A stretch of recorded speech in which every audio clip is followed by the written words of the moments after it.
was 7:35.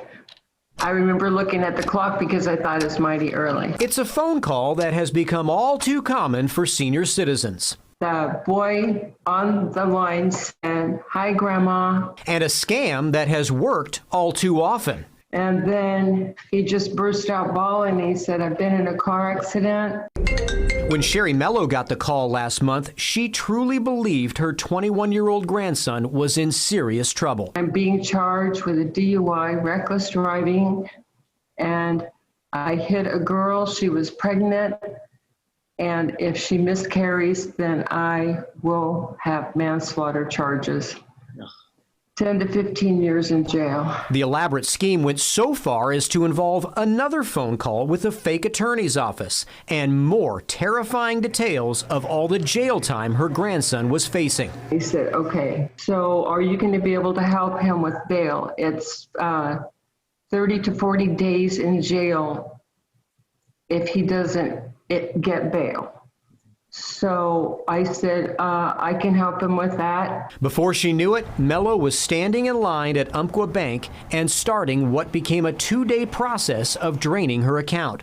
After withdrawing the maximum $5,000 from her local branch in Valley Springs, Mello drove to another Umpqua branch to get $5,000 more.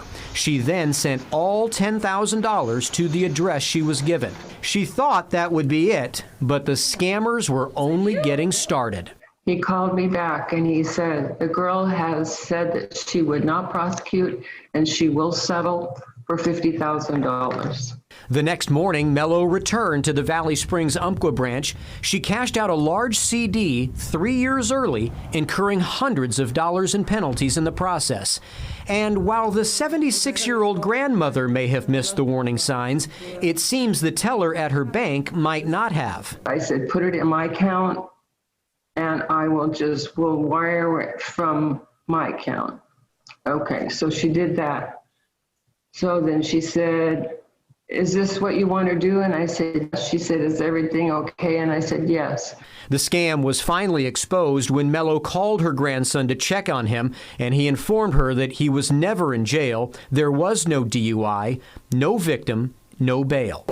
Sherry's daughter, Dana Vanderwall, then stepped in to find out how her mother was able to liquidate her account without intervention, when California law requires financial institutions report suspected financial exploitation to Adult Protective Services. That there's majority of the responsibility here, on us, but they're also supposed to be mandated reports.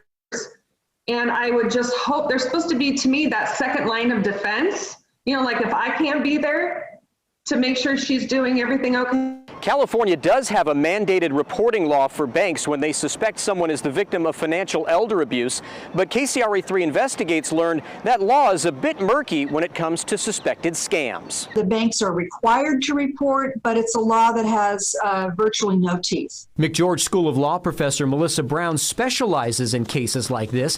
She says the law is pretty vague about what is required of banks. In other words, they have to report the suspicious activity, but they don't necessarily have to stop it from happening. Who's to say that just because someone is over 65 and wants to transfer their money that they should be prohibited from doing that? That said, again, when things are suspicious, when it's outside of the ordinary business transaction, I think the bank should put a hold and stop it. And I think the law should be strengthened to require that. KCRA 3 Investigates reached out to Umpqua Bank to learn more about its specific policies and safeguards to prevent seniors from getting conned like this. Umpqua called Sherry Mello's story a heartbreaking situation. The bank says it believes procedures were followed in this case and sent us this statement.